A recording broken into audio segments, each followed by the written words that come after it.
Guys, as seniors, when they took the lead with, I think, 2 minutes to go, just what did you say to the rest of the guys, or did you say anything?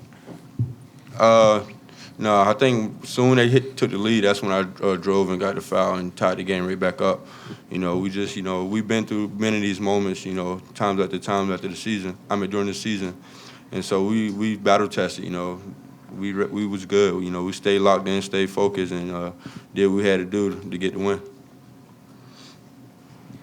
When you guys did get the win, looking out into the crowd, seeing the fans on senior night, what was going through your head?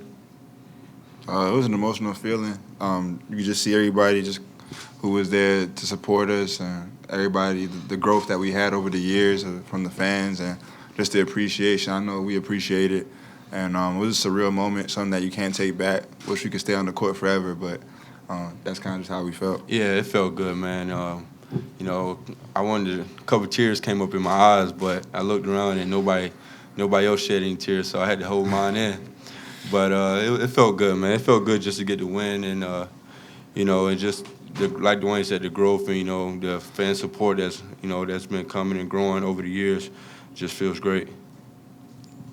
Saying you heard the guys, you heard the students chanting when you were over there, MVP, MVP. Yeah. Do you feel like the MVP of the SEC? I don't know, man. That kid Monk is good, man. Malik Monk is good. He just had 33 the other day, but he's real good, man. I don't control that. I wish I had. If I had control on if I get it or not, I'd definitely vote myself. But Facts. But I don't. So all I can do is go out and play and keep leading my team and control what I can control. That's it. Sin, what did you see on that loose ball play where you kicked it to Duane for 3 late in the game? And Duane, how good did that shot feel when it left your hand? We was just talking about that in the training room before we came in here. He was just open. When Chris set the ball screen, I came off and he rolled. Everybody ran in with Chris, and Duane's wide open when I threw it to him. I don't know if you heard me, but I was like, knock that down, Wayne. And I just told him in the locker room that he better have made that 3. That was the turning point of the game right there. Yeah, it felt good. Playing with Sin, I always know he knows where my spots are, so I'm always prepared and ready. Whenever he drives the ball, he gathers a lot of attention. So whenever I'm open, I'm just willing to let it fly. Looking at this, guys, and you each said that you want this to be your last home game. At this point, do you think you've done enough for the tournament, and how do you approach this next game and then the SEC tournament? No, I don't think we've done enough. We still got one more game to play. Mm-hmm. We're still going to the mindset that we got to get one more game. So we're going in Ole Miss to win. Our record was about the same last year, close. So no, we ain't done enough. We still got games to play. We still got the SEC tournament to play. So our focus is still in the season, and we can't look past anything. Just focus and come in every day with the mindset to get better and work. You each just mentioned the word growth when it comes to playing here at CLA, the environment you guys have built up. What will you remember from those times back when you were freshmen? What do you remember now that you'll take with you after your Carolina days? I remember when we first came in, when you come out the game, like everybody in the gym could hear Coach kill you, like everybody.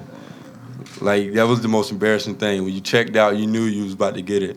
Whereas now, when you check out, only people can hear him is the people that's close, unless he wait until it gets quiet. He does that sometimes too.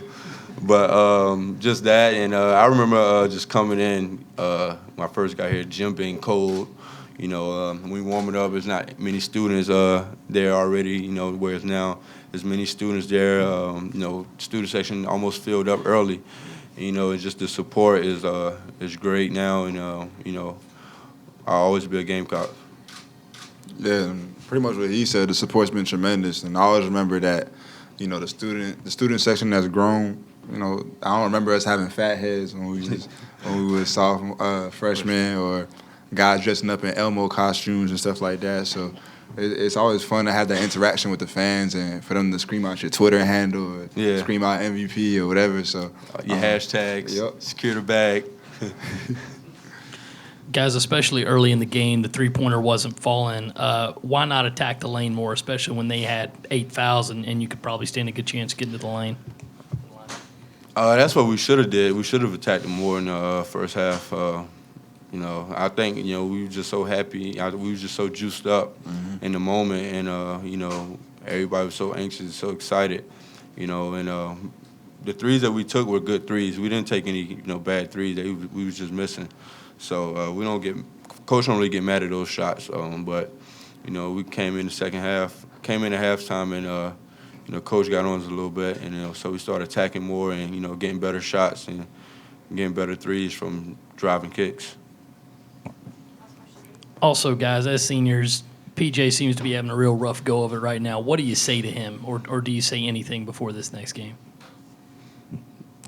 Duane keep people on the spot, but oh, he's good. He's all right. You know, he's getting the shots that we want him to get. You know, those floaters, they'll fall eventually. We just, you know, we got to keep him positive, stay positive around him, keep him motivated. You know, those little bunnies he keep missing around the basket, those are shots we want PJ taking. And so, you know, once they start falling there, he's all right. You know, they fall early in the year. You know, he's going to be all right. You know, he's going to play big for us coming down the stretch. Last question. Duane, you said this was the first time your mom came to see you play at CLA. What was this day like for you and the experience with having her here? It was good. I can't put it into words to explain how I felt. Her to just come to the game and stuff, and her to see the amount of support that I get from the fans. It's hard for her to envision that through the TV back home. I'm sure she had a good time. I haven't spoken to her yet, but it felt good just to see her in the crowd jumping up and down and cheering. I haven't seen that for a while, since I was probably in high school. So for me, I think it kind of got to me in the beginning. I was, like Sin said, just a little too juiced up, a little emotional, playing on edge. But as the game wore off, I felt good that she was in the stands. Thanks, guys. Thank you.